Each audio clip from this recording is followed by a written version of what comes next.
Hello students, আমার চ্যানেলে তোমাদেরকে স্বাগত। শুরু করছি 2027 মাধ্যমিক পরীক্ষার্থীদের জন্য একটি ইতিহাসের ক্লাস। তো তোমাদের সামনে রয়েছে দেখো ইতিহাসের ক্লাস 10 চতুর্থ অধ্যায় সংঘবদ্ধতার গোড়ার কথা বৈশিষ্ট্য বিশ্লেষণ। এই অধ্যায় থেকে আমরা টেক্সট ধরে ধরে পড়ছিলাম। তো চলো আমরা ভিডিওটা কন্টিনিউ করি, ঠিক আছে? তো আজকে আমরা করব এই অধ্যায়ের, একটুখানি ওয়েট করবে, এই অধ্যায়ের আজকে আমরা পড়ব পঞ্চম পর্ব, ঠিক আছে? পঞ্চম পর্ব আছে, আমরা এখান থেকে পড়ব। তো আমরা গতকাল কিন্তু এই যে ভারত সভা,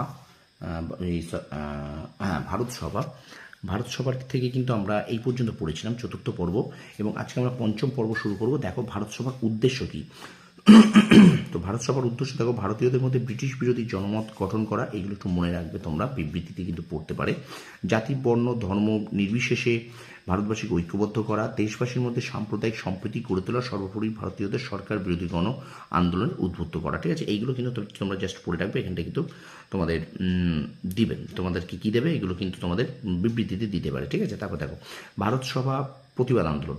জন্মলগ্ন থেকেই ভারত সভা ব্রিটিশ বিরোধী নানা আন্দোলন গড়ে তোলে। সিভিল সার্ভিস পরীক্ষায় বসার ক্ষেত্রে ভারতীয়দের বয়সসীমা 21 থেকে 19 করা হলে ভারত সভা এর তীব্র প্রতিবাদ জানায়। এছাড়া ভারত সভা নাট্যাভিনয় নিয়ন্ত্রণ আইন 1876 সালে এবং দেশীয় ভাষায় সংবাদপত্র আইন 1878 খ্রিস্টাব্দে এবং অস্ত্র আইনের বিরুদ্ধে আন্দোলন গড়ে তোলে। তাহলে তোমরা মনে রাখবে যে নাট্যাভিনয় নিয়ন্ত্রণ আইন কত সালে পাশ হয়? 1876 খ্রিস্টাব্দে। দেশীয় ভাষায় সংবাদপত্র আইন কত সালে পাশ হয়? 1878 খ্রিস্টাব্দে, ঠিক আছে? আচ্ছা, এবার দেখো এই কমিটি, এই যে কোড অফ ল ক্রিমিনাল, দেখো 1883 খ্রিস্টাব্দে যে ঘর্ষণ বিল ঘোষণা করা হয় তাকে ইলবার্ট বিল বলা হয়। তাহলে ইলবার্ট বিল কবে ঘোষণা করা হয়? 1883 খ্রিস্টাব্দে। দেখো এই যেগুলো আমি তোমাদেরকে দাগিয়ে দিচ্ছি, এগুলো কিন্তু তোমরা শর্ট প্রশ্নের জন্য পড়বে, খাতায় নোট করে লাগবে। তাহলে এখান থেকে কী বললাম, যে নাট্যাভিনয় নিয়ন্ত্রণ আইন কত সালে পাশ হয়? 1876 খ্রিস্টাব্দে। দেশীয় ভাষায় সংবাদপত্র আইন কত সালে পাশ হয়? 1878 খ্রিস্টাব্দে। আচ্ছা, ইলবার্ট বিল কবে প্রকাশিত হয়? 1883 খ্রিস্টাব্দে, ঠিক আছে?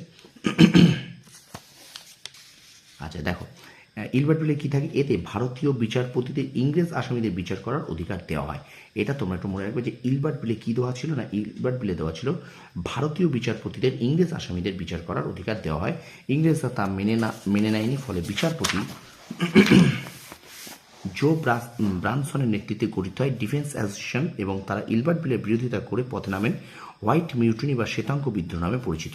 তাহলে এই যে ইলবার্ট বিলের বিরোধিতা করে পথে নামে, যা তা কী নামে পরিচিত? হোয়াইট মিউটিনি বা শ্বেতাঙ্গ বিদ্রোহ। এখান থেকে প্রশ্ন আসবে যে শ্বেতাঙ্গ বিদ্রোহ বা হোয়াইট মিউটিনি কোন বিলের বিরোধিতা করা হয়?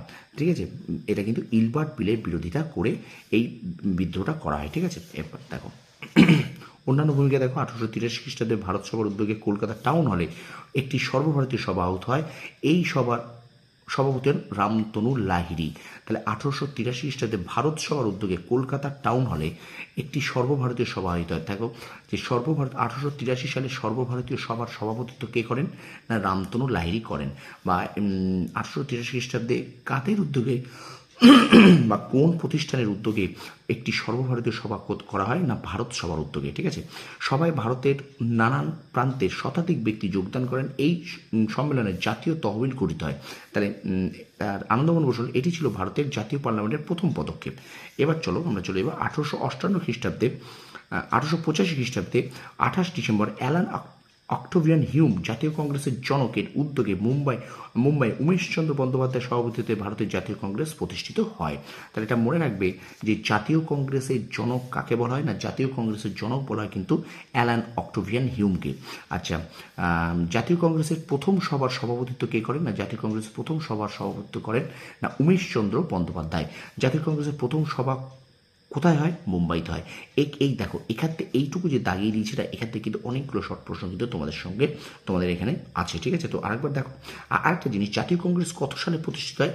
1885 সালের 28 ডিসেম্বর কিন্তু জাতীয় কংগ্রেস প্রতিষ্ঠিত হয়। একটা কথা বারবার বলছি, প্রত্যেকটা বিষয়কে ভালো করে পড়বে। বারবার বললাম অল্প করে পড়ো, শর্ট প্রশ্ন কিন্তু সঠিকটুকু পড়বে, ঠিক আছে? তাহলে এখান থেকে দেখো প্রশ্নটা আমি আবার বলি, জাতীয় কংগ্রেসের জনক কাকে বলা হয়? অ্যালান অক্টোভিয়ান হিউমকে বলা হয়।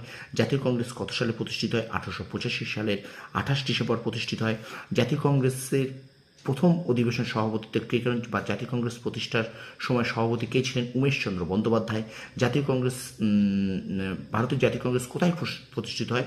মুম্বাইতে প্রতিষ্ঠিত হয়। এবার দেখো, সুরেন্দ্রনাথ বন্দ্যোপাধ্যায়ের নেতৃত্বে ভারত সভা জাতীয় কংগ্রেসের দ্বিতীয় অধিবেশন যোগ দেয় এবং এর অঙ্গীভূত হয়। শুধু তাই নয়, ভারত সভা এবং এর অধীনে প্রতিষ্ঠিত কৃষক সভাগুলি সরকার শোষণ, আমদানি ও রপ্তানি শুল্ক আইন, সম্পদ নিষ্কাশন প্রভৃতির বিরুদ্ধে ও প্রতিনিধিমূলক শাসন পরিষদ গঠন, স্বায়ত্ত শাসন প্রবর্তন প্রভৃতির দাবিতে সরব হয়। জাতীয় রাজনীতিতে সুরেন্দ্রনাথ বন্দ্যোপাধ্যায়ের ইতিবাচক নেতৃত্বদানের জন্য তাকে রাষ্ট্রগুরু, বাংলার মুকুটহীন রাজা, ভারতের সংগঠিত রাজনৈতিক আন্দোলনের জনক বলা হয়। তাহলে কাকে বলা হয়? না, সুরেন্দ্রনাথ বন্দ্যোপাধ্যায়কে।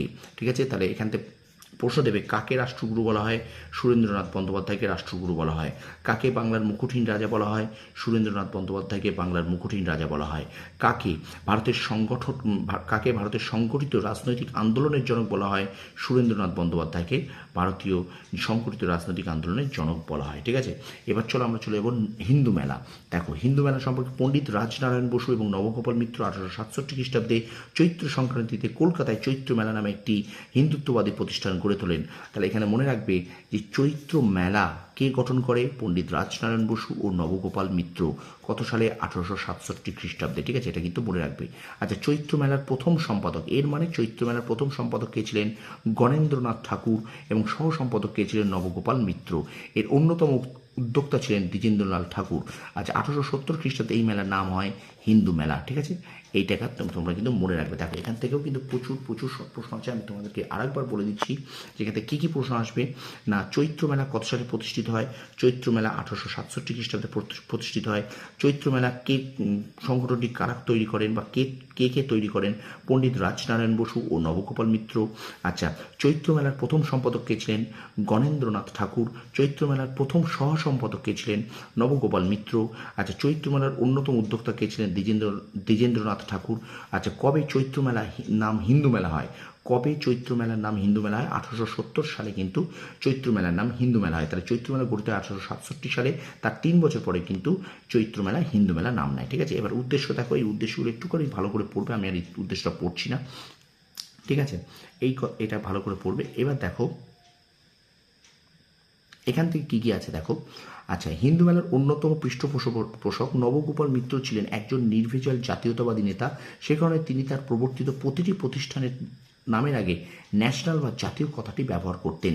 তাহলে দেখো এখানে কে তার প্রতিষ্ঠানের আগে ন্যাশনাল বা জাতীয় কথাটি ব্যবহার করতেন? উত্তর হবে কিন্তু নবগোপাল মিত্র। ঠিক আছে, আচ্ছা এবার দেখো, এবারে একটা জিনিস তোমাদেরকে দেখাবো, যেটা হলো 19বিংশ শতাব্দীতে গড়ে ওঠা বিভিন্ন সভা সমিতিগুলির সময় সারণী। দেখো, যেটা আমরা 2-3টে ক্লাস ধরে পড়ছিলাম, তার পুরোপুরি একটা চার্ট এখানে এই বইটাতে দেওয়া আছে খুব সুন্দরভাবে। যেমন বঙ্গভাষা প্রকাশিকা সভা কত সালে প্রতিষ্ঠিত হয়? 1836 খ্রিস্টাব্দে। কারা নেতৃত্ব দেয়? এখানে লেখা আছে। উদ্দেশ্য কি? ডিসকট জমির ওপর আরোপের প্রতিবাদ। উদ্দেশ্যগুলো কিন্তু ভালো করে পড়বে।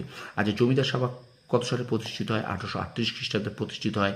কারা প্রতিষ্ঠা করেন? রাধাকান্ত দেব, দ্বারকানাথ ঠাকুর। জমিদারদের স্বার্থ রক্ষার জন্য আন্দোলন। তাহলে এইভাবে প্রত্যেকটা জিনিস কিন্তু তোমরা খুব ভালো করে পড়বে। আমি কিন্তু সেগুলোকে স্টার্ট দিলাম। কী কী পড়বে? এই প্রতিষ্ঠানের কত সালে প্রতিষ্ঠিত হয়, কারা নেতৃত্ব দেন এবং উদ্দেশ্য। যেমন হিন্দু মেলা কত সালে প্রতিষ্ঠিত হয়? 1867 সালে। কে প্রতিষ্ঠা করেন? নবগোপাল মিত্র। উদ্দেশ্য কি? স্বদেশী আদর্শে দেশবাসীকে অনুপ্রাণিত করা। ঠিক আছে। পুনা সার্বজনীন সভা 1870 সালে প্রতিষ্ঠিত হয়।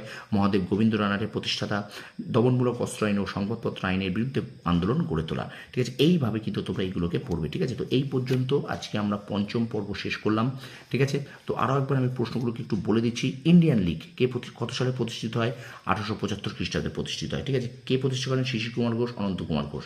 ওকে, এইভাবে কিন্তু তোমাদেরকে পড়তে হবে। ঠিক আছে, যেমন বেঙ্গল ব্রিটিশ ইন্ডিয়া সোসাইটি কে প্রতিষ্ঠা করে? জর্জ টমসন প্রতিষ্ঠা করে।